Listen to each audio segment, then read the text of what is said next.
Hello students, आज की इस वीडियो में मैं आपको बताऊंगा हरियाणा विद्यालय शिक्षा बोर्ड HBSC क्लास 11th का हिंदी का मॉडल पेपर। जो आपके फाइनल पेपर में जो आपका हिंदी का जो पेपर रहेगा वो कुछ आपका इसी तरीके से रहने वाला है। ऐसे ही कुछ क्वेश्चन आपको फाइनल एग्जाम पेपर में देखने को मिलेंगे। शुरू करते हैं वीडियो को। मैं हूँ अजय और आप देख रहे हैं CCL चैप्टर। लेकिन वीडियो शुरू करने से पहले आपको बता दूं, अगर आपको हरियाणा बोर्ड क्लास 11th के किसी भी सब्जेक्ट के इंपॉर्टेंट क्वेश्चन, मॉडल पेपर या फिर ओल्ड क्वेश्चन पेपर सॉल्यूशन की वीडियो देखनी है, डिस्क्रिप्शन में प्लेलिस्ट का लिंक मिल जाएगा, वहां से देख सकते हो।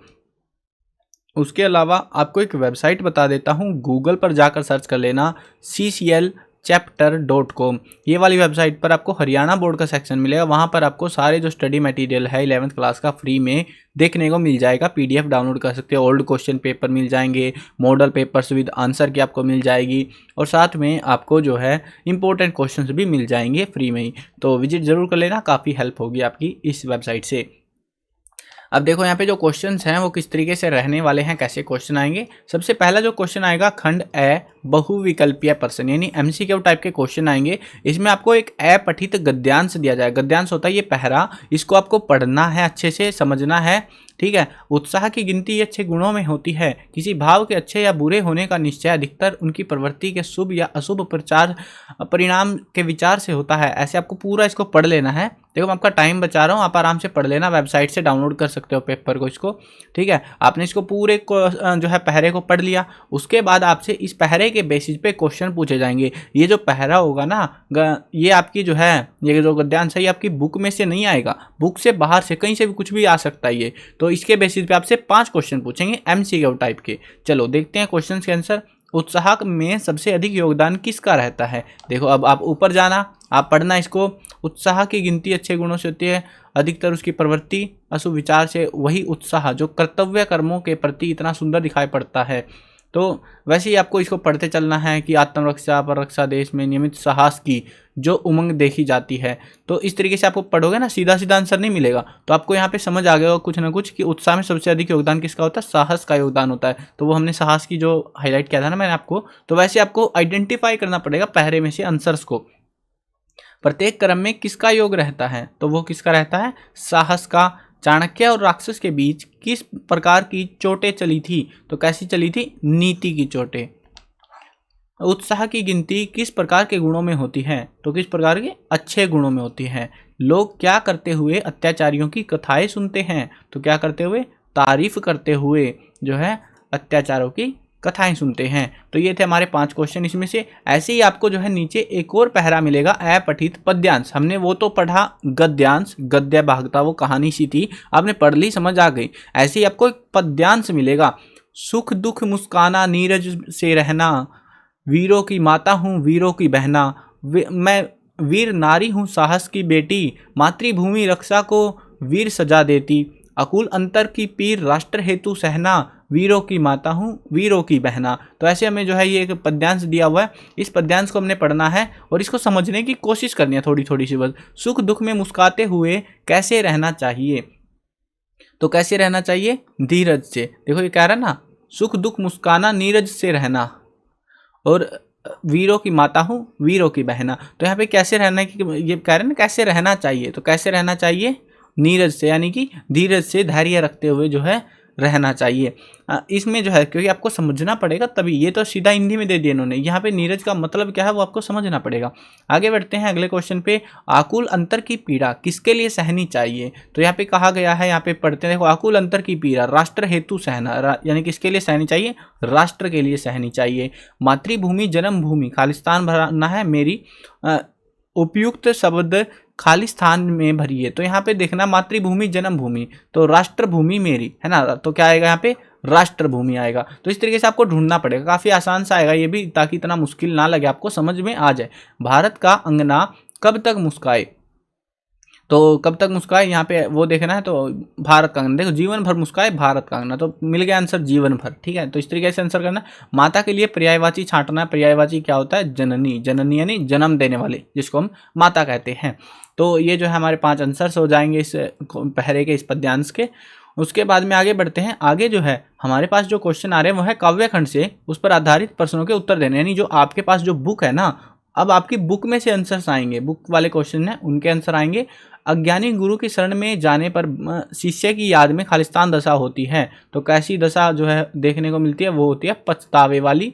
दधी मथी धृत काट लियो से खालिस्तान आशय, तो क्या आशय है, ये आपका कविताओं वाला पोर्शन है तो इसमें से आ रहे हैं क्वेश्चन। तो दधी मथी धृत काट लियो से खालिस्तान आशय, तो क्या आशय है, वो वह सार तत्व ग्रहण कर रहा है।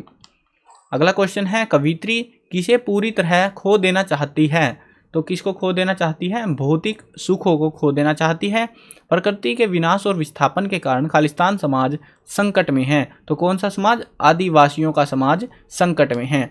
उसके बाद एक क्वेश्चन आपको ऐसे अजीब सा मिलेगा, इसमें आपको थोड़ा सा समझना है। इसमें क्या हुआ है, घर की याद जो कविता है ना उसके आधार पर मिलान करने हैं, ए का और बै का आपस में मिलान करना है। जैसे पाँव जो पीछे हटाता, कोख को जो मेरी लजाता, ठीक है, ये आपने पढ़ी होगी ना कविता, तो आपको फ्लो बना लेना।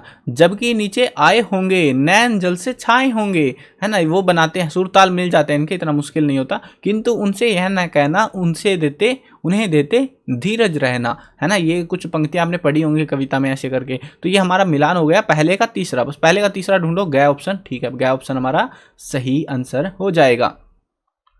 आगे बढ़ते हैं, अगला क्वेश्चन अभी हमने जो है पढ़ लिए, जो एमसीक्यू थे वो थे कविता वाले पोर्शन से। ऐसे ही आपको गद्य खंड से कविता जो है कहानी वाला जो पोर्शन है उसी बुक में आरोह में, उसके क्वेश्चन आंसर मिलेंगे 5 क्वेश्चन। चलो देखते हैं कैसे क्वेश्चन है। न्याय और नीति सब लक्ष्मी के खिलौने हैं, ये बात किसने कही है, किसका कथन है, तो यह है अलोपी दीन का।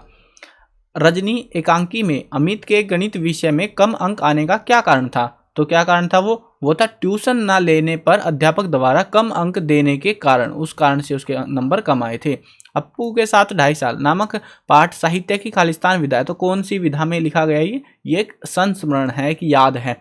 गलता लोहा पाठ में मोहन कैसी बुद्धि का बालक था, तो कैसी बुद्धि का बालक था, वो था कुशाग्र बुद्धि का, तेज बुद्धि वाला बालक था। अगला क्वेश्चन है इसमें जामुन का पेड़, इसमें देखो, इसमें जो है हमें मिलान करने हैं। माली दौड़ा दौड़ा बाहर लोन में आया, चपरासी के पास गया, सुपरिटेंडेंट के पास गया। ऐसे ही क्लर्क दौड़ा दौड़ा कहाँ गया, वो इस तरीके से हमें मिलान करने हैं। तो पहला क्या है, माली दौड़ा दौड़ा चपरासी के पास आया, ठीक है। क्लर्क जो है दौड़ा दौड़ा सुपरिटेंडेंट के पास गया, और सुपरिटेंडेंट दौड़ा दौड़ा बाहर लोन में आया। तो इस तरीके से हमारा आंसर रहेगा, पहले का दूसरा मिला लो, पहले का दूसरा कईयों में हो गया, दूसरे का हमारा जो है तीसरा बनता है, दूसरे का तीसरा इस वाले में है, तो हमारा ख ऑप्शन सही हो जाएगा। आगे बढ़ते हैं अगले क्वेश्चन पे। अभी आपके पास 30 जो एक और बुक है आपके पास, अभिव्यक्ति और माध्यम, उसमें से भी आपके पास एमसीक्यू देखने को मिलेंगे। चलो उनके एमसीक्यूज भी कर लेते हैं। 5 एमसीक्यू मिलेंगे इस वाली बुक से आपको। कक्षा समूह में आपसी विचार विमर्श संचार के खालिस्तान प्रकार का उदाहरण है, तो कैसे का उदाहरण है, समूह संचार का। तथ्यों की शुद्धता, वस्तुपरकता, निष्पक्षता, संतुलन और स्रोत हैं, तो क्या है वो है यहाँ पे संपादन के सिद्धांत। नीचे दिए गए डायरी से संबंधित कथनों में से सही कथन छांटना। सही कथन कौन सा वो हमें बताना है इनमें से। तो सही कथन हमारा है कि डायरी जो है नितांत व्यक्तिक रचना है, तो हमारा ख ऑप्शन सही होगा। अतीत में होने वाली घटनाओं को जाता है खालिस्तान तकनीक से प्रस्तुत किया, यानी कि कौन सी तकनीक से प्रस्तुत करते हैं, अतीत में यानी पास्ट में जो होती हैं, तो उसको हम क्या कहते हैं, फ्लैशबैक कहते हैं, जो पास्ट में होती है। फ्लैश फॉरवर्ड यानी भविष्य में होने वाली घटनाएं। वर्तमान में समाचार माध्यमों में किन समाचारों को प्राथमिकता देने का रुझान प्रबल हुआ है, यानी तेज हुआ है, वो है मजेदार और मनोरंजक समाचार। लोगों को मजे चाहिए, कुछ मतलब नहीं है समाचार से बस, तो वही है मजेदार मनोरंजक समाचार आज ज़्यादा तेजी पकड़ रहे हैं। व्याकरण पर आधारित, अब आपके पास आ गई है व्याकरण, हिंदी व्याकरण में 5 एमसीक्यू आएंगे। आप बोलोगे भाई पूरा पेपर एमसीक्यू में ही आएगा क्या, देखो आपको एमसीक्यू बहुत सारे मिलेंगे। उसके बाद में जो है ना आधा पोर्शन हो जाएगा आपका व्याकरण के बाद 5 एमसीक्यू, उसके बाद में आपका जो है बुक में से लिखने वाला काम आएगा। ये सिर्फ एमसीक्यू है, इसमें आपको बस क्या करना है, जैसे छठा क्वेश्चन है तो क्वेश्चन प्रश्न नंबर 6 लिखना है, ऐसे पेपर में भी प्रश्न नंबर 6 इसका फर्स्ट पार्ट लिखना है और उसका सीधा उत्तर लिख देना। उत्तर में क्या क्या लिखना, जो भी आपका आंसर रहेगा जैसे, और उसके बाद उसका वो लिख देना जो भी ऑप्शन आप चूज करते हो, ठीक है। बस उतना लिखना है, ज़्यादा क्वेश्चन पूरा टेपने की जरूरत नहीं होती है। अब क्वेश्चन देखो, व्याकरण में पंचामृत, इसमें कौन सा समास है, पंचामृत, 5 अमृत, तो इसमें है द्विगु समास। इसमें जो है हमें मिलान करना है ए और बै का। देखो मिलान करते हैं अभी। संचय में कौन सा जो है संधि हमें छांटनी है, संचय, नाविक, संख्यागमन, निर्धन, तो इनमें हमें संधि छांटनी है। संधि कौन से टाइप में कौन से में लगी हुई है, तो इसमें हमारा जो है पहले में आएगी तीसरी, यानी संचय में है व्यंजन संधि, उसके बाद जो नाविक है उसमें है अयादी संधि, संख्या गमन। देखो आपको जो है ना, ये नहीं है जैसे मैं बता रहा हूँ कि सारी छांटनी पड़ेंगी, नहीं, इसमें आपको 1 से 2 छांट लेनी है, ठीक है। जैसे इसमें देखो, इसमें आप ध्यान से देखो 1 2 3 4, ठीक है। आपको बस पहले वाली छांट लो, पहले वाले में कौन सी है, आपका आंसर अपने आप आपको मिल जाएगा। पहले में तीसरी है, बस गया ऑप्शन हो गया, फालतू पढ़ना ही नहीं है। कन्फर्मेशन के लिए आप कोई और संधि भी मिलान करके देख सकते हो, जैसे निर्धन है, निर्धन में जो है विसर्ग संधि होती है। तो अगर सही है ठीक है भाई, कंफर्म, हमारा आंसर बिल्कुल सही है। तो इस तरीके से आप कंफर्म कर सकते हो। निम्नलिखित में से शुद्ध वाक्य छांटिए, तो इनमें से हमें शुद्ध वाक्य को छांटना है, तो वो है वह 10 आम लेकर आया। सब एक सेब की पेटी ले आना, इस वाक्य में दोष बताना है कि दोष कहाँ पे क्या है, तो ये है जो है शब्द कर्म संबंधी दोष है हमारा। लंबोदर का विग्रह पद होगा, लंबोदर लंबा है उदर जिसका, यानी गणेश जी की बात कर रहे हैं, यानी इसका आंसर क्या होगा, ये हमारा विग्रह हो जाएगा। अगला क्वेश्चन देखते हैं। अगला जो है हमारे पास खंड आता है पूरा, हम अभी तक हम एमसीक्यू वाला पोर्शन कर रहे थे, उसके बाद में अभी आ चुका है वर्णनात्मक प्रश्न। वर्णनात्मक प्रश्न में आपको क्या करना है, पहले तो आपकी मर्जी है, देखो ध्यान से सुन लेना, कहीं तुम गलती करके आ जाओ फिर, और यहाँ पे टीचर नंबर काटता है, ये चीज ध्यान रखना। निम्नलिखित पद्यांश की सप्रसंग व्याख्या करनी है। मेरे तो गिरधर गोपाल दूसरों न कोई, जाके सिर मुकुट। देखो जो ये है, इसमें आपको क्या करना है, सप्रसंग व्याख्या करनी है। सप्रसंग व्याख्या क्या होती है पता है, पहले आपको इसका प्रसंग लिखना है, जिसके अंदर आप बताते हो कि ये हमारी प्रस्तुत किताब जो है आरोह भाग 1 में से मीराबाई के पद में से जो है लिया गया है, इसके कवि मीराबाई है, इसकी लेखिका मीराबाई है, तो इस तरीके से वो लिखते हैं, ठीक है। उसके बाद आपको इसकी पूरी व्याख्या करनी है, व्याख्या में जो भी आप बताओगे कि इसमें जो है ये का वो का है। उसके बाद आपको काव्य सौंदर्य भी बताना होता है, ध्यान से सुन लो, बहुत सारे बच्चे काव्य सौंदर्य नहीं लिखते। काव्य सौंदर्य का अर्थार्थ होता है यहाँ पे, इसमें कौन सा अलंकार यूज हुआ है, कौन सी भाषा यूज हुई है, वो जैसे ये वाला हमारा पैरा है, इसमें हमारे अनुप्रास और पुनरुक्ति प्रकाश अलंकारों का इस्तेमाल है, राजस्थानी मिश्रित भाषा इस्तेमाल हुई है, प्रसाद गुण विद्यमान है। तो ये सारी चीजें आपको देखनी पड़ेंगी और वो आपको लिखनी पड़ेंगी। एटलीस्ट 2 से 3 पॉइंट आप लिखने हैं कम से कम काव्य सौंदर्य के अंदर, जिससे आपको जो है कन्फर्मेशन हो जाए कि भाई नंबर टीचर पूरे दे देगा। अब ये जो 5 नंबर का क्वेश्चन होता है ना, इसमें आपका जो है 1 नंबर होता है ऊपर का, यानी प्रसंग का, उसके बाद में 1 नंबर होता है काव्य सौंदर्य का, 2 नंबर हो गए, 3 नंबर की आपकी ये व्याख्या होती है, आपने सही लिखी या गलत लिखी उसके बेसिस पे। समझ गए ये चीज, गलती कर देते हैं बहुत सारे बच्चे, लास्ट वाले को छोड़ के आ जाते हैं, आधे तो प्रसंग भी नहीं लिख के आते ढंग से, तो वो चीज आपको ध्यान में रखनी है। अथवा में आपके पास ऑप्शन है, आप बोलोगे भाई मेरे को इतना नहीं आता कुछ करना, तो अथवा में ऑप्शन है, आपको एक पद्यांश दिया हुआ है, इस पद्यांश को पढ़ लो, इसके बेसिस पे क्वेश्चन के आंसर लिख दो बस, ठीक है। कौन सा इजी लगेगा आप कमेंट्स में बता सकते हो, आपको व्याख्या करना इजी लगता है या फिर ये प्रश्नों के उत्तर देना इजी लगता है। लेकिन हाँ, एग्जाम टाइम में पहले इस वाले को अटेम्प्ट करने की कोशिश करना, आंसर लिखने मत बैठ जाना, पहले आंसर ढूंढ लेना, ठीक है। अगर आपको लग रहा है कोई क्वेश्चन हार्ड है तो ऊपर वाले को अटेम्प्ट कर लेना, अगर लग रहा है सारे क्वेश्चन इजी हैं तो ये वाले को अटेम्प्ट कर लेना। जैसे ये वाला है, नाचने के लिए खुला आंगन, गाने के लिए गीत, हंसने के लिए थोड़ी सी खिलावट। अब ये कविता और कवित्री का नाम हमें बताना है, ये है निर्मिला पुतुल, और कविता है हमारी आओ मिलकर बचाएं। कवित्री जिन गीतों को बचाने की बात कहती है, तो किन गीतों की कह रही है वो, तो खुशी के समय हमारे मुख से फूट पड़ने वाले गीतों को बचाने की बात कह रही है।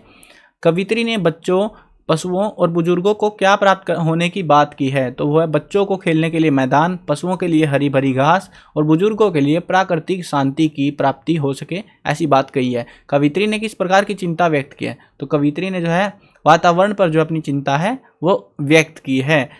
अवतरण में निहित काव्य सौंदर्य स्पष्ट करना है। अब ये घुमा फिरा के काव्य सौंदर्य आपसे पूछ के ही मानेंगे, हर बार आता है। देखो काव्य सौंदर्य तो आपको करना ही पड़ेगा, कंपलसरी है, वहां करो यहाँ करो कहीं करो। अगर आपको ये वाले क्वेश्चन इजी लगते हैं ये वाले में कर लेना। अब जो है इसमें देखो आप क्या कर सकते हो, काव्य सौंदर्य में आप इसमें पहले तो भाषा शैली बता सकते हो, खड़ी बोली भाषा, हिंदी जैसा ही आएगा ये, जिसके क्वेश्चन के आंसर करने रहेंगे मोस्टली पॉसिबिलिटी। तो जब हिंदी जैसी वो भाषा होती है तो खड़ी बोली बोलते हैं उसको, खड़ी बोली, ठीक है। इसमें खड़ी बोली है, शांत रस विद्यमान है, छंद मुक्त है, अनुप्रास। ज्यादातर अगर कुछ नहीं समझ आ रहा ना, अनुप्रास अलंकार का प्रयोग टेप दो, नहीं कुछ समझ आ रहा तो आपको, ठीक है, ज्यादातर जगह मिलता है ये वो। तो अनुप्रास और पुनरुक्ति प्रकाश अलंकार का यहाँ पे इस्तेमाल हुआ है, तो इस तरीके से आपको इसका आंसर कर देना है। आगे बढ़ो, आगे जो है हमारे पास में काव्य खंड के आधार पर जो है क्वेश्चनों के आंसर देने हैं। कबीर की दृष्टि में ईश्वर एक है, इसके समर्थन में उन्होंने कौन कौन से तर्क दिए। एक 3 नंबर का क्वेश्चन है और एक हमारा 2 नंबर का, एक्स्ट्रा क्वेश्चन नहीं मिलेंगे तो आपको ये कंपलसरी है, इनको ही आपको करना पड़ेगा। तो कबीर की दृष्टि में ईश्वर एक है। इसके लिए उन्होंने कौन कौन से तर्क दिए? उन्होंने कहा कि पूरे संसार में एक ही हवा बहती है, पूरे संसार में एक ही प्रकार का जल बहता है, एक ही प्रकार की मिट्टी होती है, पर उनसे अलग अलग प्रकार के बर्तन भी तो बनते हैं। तो इस प्रकार उन्होंने जो है कुछ तर्क हमें दिए हैं कि ईश्वर एक ही है। सबसे खतरनाक, कविता का मूल भाव हमें स्पष्ट करना है। मूल भाव आपको हर एक कविता का करके जाना है, किसी का भी पूछ सकते हैं, लेकिन हाईएस्ट पॉसिबिलिटी है एक क्वेश्चन आपको मूल भाव वाला जरूर मिलेगा। तो इसमें आपको क्या कहना है मूल भाव में कि इसमें जो है सबसे खतरनाक, इसके मूल भाव में बता सकते हो कि संवेदनहीन शासन व्यवस्था पर कटाक्ष किया गया है, सामूहिक आवाज में शासन को बदलने की ताकत को दर्शाया गया है, अपने राजनीतिक लोगों का भी विदेशी शासकों जैसा व्यवहार दर्शाने की यहाँ पे कोशिश की गई है। उसके बाद में आपके पास आता है पद्यांश वाला पोर्शन, इसी बुक में से आरोह वाली में से गद्यांश की सप्रसंग व्याख्या करनी है। इसमें भी वही करना है, प्रसंग लिखना है, उसके बाद इसको हिंदी में, हिंदी है ही ऑलरेडी, हिंदी में ट्रांसलेट मारना है। उसके बाद इसमें आपको जो है विशेष लिखना है। उसमें जो जैसे हम काव्य सौंदर्य लिख रहे थे ना, इसमें बोलते हैं उसको विशेष। क्या बोलते हैं? विशेष। अब विशेष के अंदर आप बोलोगे कि विवेचनात्मक शैली है, वाक्य जो है सटीक है, भाषा सरल सहज है, वो चीज़ हमें बतानी होती है। अथवा में आपको यहाँ पे पैरा मिल जाएगा, इसके आंसर कर लेना है, कोई सा भी जो इजी लगे वो आप कर सकते हो। लेकिन हाँ, मैं इसमें तो रिकमेंड करूँगा भाई 100% इसी को करना, आंसर वाले को आसान आएंगे क्वेश्चन बहुत ज़्यादा। देखो, लेखक और पाठ का नाम बताना है, वो तो आपको पूरी बुक के सभी पाठों के नाम याद करके जाने हैं। अब इसमें लेखक है हमारा जो है शेखर जोशी और पाठ का नाम है गलता लोहा। मोहन ने मास्टर त्रिलोक सिंह की किस भविष्यवाणी को सच सिद्ध किया था? तो मोहन एक दिन बड़ा आदमी बनकर स्कूल और उसका नाम रोशन करेगा या ऊंचा करेगा, तो उस भविष्यवाणी को सिद्ध किया। वंशीधर जी ने क्या सपना देखना आरंभ कर दिया था? तो वो था बड़ा आदमी बनने का सपना देखना। वंशीधर जी की हार्दिक इच्छा क्या थी? मोहन एक दिन बड़ा आदमी बने और अपने वंश की गरीबी को दूर करे, ये उसकी इच्छा थी। वंशीधर जी की इच्छा पूरी होने में क्या बाधा थी? तो वो था गांव में आगे की पढ़ाई के लिए स्कूल का न होना। तो आगे बढ़ते हैं अगले क्वेश्चन में। आगे जो है हमारे पास गद्य खंड से भी 2 ही क्वेश्चन आएंगे, ठीक है। इसमें भी आपको मूल भाव करना है, पूरी बुक का हर एक चैप्टर का मूल भाव जरूर करके जाना, चांस चीजें मिलेगा। अब मुंशी वंशीधर की पहले तो 3 चारित्रिक विशेषताएं बता दो, पॉइंट में बताना, जैसे कि वो निर्धन और अभावग्रस्त थे, दृढ़ निश्चयी और कर्मठ थे, कर्तव्यनिष्ठ थे। तो इस तरीके से आपको पॉइंट बना के अच्छे से एक्सप्लेन कर देना है। भारत माता पाठ का मूल भाव बताना है, इसमें विविधताओं में भी एकता को दर्शाया गया है। भौगोलिक संसाधनों के साथ साथ भारत में रहने वाले करोड़ों लोगों को यहाँ पे भारत माता के तौर पे संबोधित किया गया है। जल को जो है प्रकृति की अनमोल भेंट बताया गया, धरोहर बताया गया। तो ये सारी चीज़ आपको मेंशन करनी है। देखो, मैं रफ आइडिया बता रहा हूँ, पूरा आंसर ऐसे एज इट इज नहीं बता रहा, ठीक है। आप आराम से याद कर सकते हो इन क्वेश्चन को। आगे बढ़ते हैं। आगे आपको 5 नंबर में निम्न प्रश्नों में से किसी एक का उत्तर 250 शब्दों में देना है। इसमें आपको क्या करना है? देखो, उपयुक्त भिवानी हरियाणा की ओर से कार्यक्रम आदेश लिखा, जिसमें सभी कार्यालयों को अत्यधिक गर्मी को देखते हुए बाल वाटिका से 12वीं तक दिनांक 27 मई से 31 मई तक अवकाश घोषित होने का निर्देश हो। तो वो आपको यहाँ पे लिखना है, 250 शब्दों में एक कार्यालय आदेश लिखना है। ये आपका जो है ना अभिव्यक्ति और माध्यम जो किताब है, उसमें कार्यालय लेखन वाला पाठ है ना, उसमें आपसे कार्यालय या संवरित लिखने को दिया जा सकता है, जो कि आपको अगर नहीं आता है तो वो सीख के जाना, उसी टाइप का जो क्वेश्चन है वो देखने को मिलेगा। आपने देखो, नहीं पता ना, मैं बताता हूँ, आपने कोई नोटिस देखा है, जैसे बोर्ड की साइड से कोई नोटिस आता है, ऑफिशियल नोटिस, आंसर की डाउनलोड कर लेना, उसमें बोर्ड का एक ऑफिशियल नोटिस देखने को मिल जाएगा। वैसा ही सही कुछ नोटिस आपको यहाँ पे बना के लिखना है। उसके बाद में यहाँ पे अथवा में आपको संवरित में कौन कौन से बिंदुओं को शामिल किया जाता है और उनकी प्रस्तुति का क्या प्रभाव पड़ता है, उदाहरण सहित स्पष्ट करना है, वो भी कर सकते हो। इसमें आप जो है परिचय, अनुभव, शैक्षणिक योग्यता, उपलब्धि, रुचि, ये सारी चीज़ें हमें लिखनी होती हैं। तो वो जो है इन बिंदुओं को शामिल करते हैं, उसका प्रभाव वगैरह वो डिटेल में आपको बताना पड़ेगा। आगे बढ़ते हैं। अभिव्यक्ति और माध्यम के बेसिस पे नॉर्मल क्वेश्चन, जनसंचार के प्रमुख कार्यों का उल्लेख कीजिए। तो क्या उल्लेख है, क्या कार्य है जनसंचार के? सूचना प्रदान करना, जागरूक करना, मनोरंजन करना, निगरानी करना, अपने एजेंडा तैयार करना, विचार विमर्श करना, उनके लिए मंच देना। तो सारी चीज़ें। पटकथा और नाटक के मूल अंतर को स्पष्ट कीजिए। तो पटकथा और नाटक में क्या अंतर होता है? दृश्य योजना में उनके अंतर होता है। नाटक जो है सजीव कला का माध्यम होता है, जबकि पटकथा जो है रिकॉर्डेड होती है। नाटक जो है सीमित अवधि का होता है, पटकथा की कोई अवधि ही नहीं होती। नाटक जो है दृश्यों और पात्रों की संख्या उसमें सीमित होती है, पटकथा में कुछ निश्चित नहीं होती। तो इस तरीके से होता है। अगली जो बुक है हमारे पास वो है वितान। वितान के बेसिस पे आपको 3 क्वेश्चन दिए जाएंगे और आपको तीनों ही करने हैं, ठीक है। ये एक्स्ट्रा क्वेश्चन नहीं मिलेंगे, इस चीज़ का आपको ध्यान रखना है, तो इसलिए अच्छे से पढ़ना है। वेबसाइट पे सारी बुक्स के आपको इंपॉर्टेंट क्वेश्चन मिल जाएंगे, वहाँ से अच्छे से पढ़ लेना। अब देखो, लता ने करुण रस के गानों के साथ न्याय नहीं किया, जबकि श्रृंगारप्रक गाने वे बड़ी उत्कृष्टता से गाती हैं। यह कथन, इस कथन से आप कहाँ तक सहमत है वो आपको यहाँ पे मेंशन करना है। तो यहाँ पे हम जो है पूर्णतः असहमत है यहाँ पे इस कथन से। करुणा का जो भाव है गीत की आवश्यकता के अनुसार वो करती हैं, जीवन में उनका जुड़ाव है। करुण रस के गानों में भी वो स्वर में उनके कोमलता दिखाई देती है। वो सारी चीज़ आपको मेंशन आउट करनी है। राजस्थान की रजत बूंदे पाठ का उद्देश्य स्पष्ट कीजिए। इसमें जो है जल को प्रकृति के अनमोल धरोहर बताया गया है। मरुभूमि में कुएं और कुओं के महत्व को यहाँ पे दर्शाया गया है। भावी पीढ़ी के लिए पानी को बचाने के प्रति जागरूकता का भी जो है हमें वर्णन देखने को मिलता है। उस तरीके से आपको इसको एक्सप्लेन करना है। तातुस के घर आकर बेबी सुखी थी, फिर भी वह उदास क्यों हो जाती थी। देखो, बड़े लड़के की 2 महीने से कोई सूचना नहीं आ रही थी। बेटे को ले जाने वाले लोगों में से संतोषजनक उत्तर न मिलने के कारण वो दुखी थी। वहाँ पे आगे बढ़ते हैं। आगे आपके पास आ चुके व्याकरण। व्याकरण में से आएंगे सिर्फ 2 क्वेश्चन, ठीक है, दोनों ही करने हैं। यमक और श्लेष अलंकार में उदाहरण के माध्यम से अंतर जो है स्पष्ट करना 3 नंबर में, यानी दोनों को आपको एक्सप्लेन करना है, श्लेष अलंकार को भी यमक को भी, और एग्जाम्पल भी साथ में देने आपको, ठीक है। यमक अलंकार यानी कि जिस अलंकार में जो है शब्द समान होते हैं लेकिन अर्थ उनके अलग अलग होते हैं। जैसे कि काली घटा का घमंड घटा, यानी कि यहाँ पे काली घटा, ये जो घटा, ये बादलों की घटा की बात हो रही है, और घमंड घटा यानी उस दूसरा जो घटा है वो है कम होना। तो इस तरीके से श्लेष अलंकार क्या होता है, शब्द जो है एक होता है लेकिन अर्थ 2 या 2 से ज़्यादा जो है देखने को मिलते हैं। जैसे यहाँ पे अब देखोगे कि ये मंगन को देख पट देत बार बार है, तो यहाँ पे पट का मतलब यहाँ पे दरवाजा भी हो सकता है, वस्त्र भी हो सकता है। तो इस तरीके से आपको करना है इसको, ठीक है। उसके बाद में एक एक और पवन शब्दों का संधि विच्छेद करना। एक एक यानी 1 + 1, यानी कि सिंपल ये 1 + 1 कर लेना है, एक एक हो जाएगा आपका।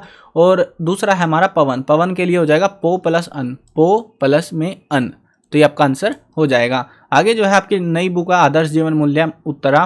काफ़ी सारे स्टूडेंट पुरानी किताब उठा के घूमते रहते हैं भाई, पिछले साल वाली, तो ध्यान रखना नई किताब है ये, कहीं तुम पुराने वाली उठा के घूम रहे हो। इसमें शायद 8-9 के करीब कुछ चैप्टर हैं, तो पुरानी किताब में 18-20 कुछ चैप्टर्स थे, तो ये नई वाली किताब है। अगर आपकी बुक में भी ज़्यादा चैप्टर्स हैं, आदर्श जीवन मूल्य या नैतिक शिक्षा वाली बुक है ये, तो इसमें अगर ज़्यादा चैप्टर मतलब समझ लो पुरानी उठा के ले आए हो तुम। बहुत सारे लोग ऐसे ही दुकानों पे बेच रहे पुरानी किताबों को भी, तो ध्यान रखना उस चीज़ का। अब देखो इसमें 5 क्वेश्चन आएंगे, 5 में से जो है आपको यहाँ पे 4 दूनी 8, हाँ 4 क्वेश्चन, सॉरी 4 क्वेश्चन आएंगे। चारों क्वेश्चन के आंसर आपको यहाँ पे करने हैं, इसमें से और कुछ नहीं आएगा। और इसमें जो है इस बुक में आपको अभ्यास वाले यानी टेक्सचुअल वाले क्वेश्चन कर लेना, वो सफिशिएंट रहेंगे, उनसे बाहर क्वेश्चन आपको देखने को नहीं मिलेगा। जैसे गीता में कर्म और फल के संबंध में क्या बताया गया। गीता में ये बताया गया है कि कर्म करो और फल की चिंता मत करो, हमारे हाथ में केवल कर्म करना है, उस कर्म का फल प्राप्त होना हमारे हाथ में नहीं है।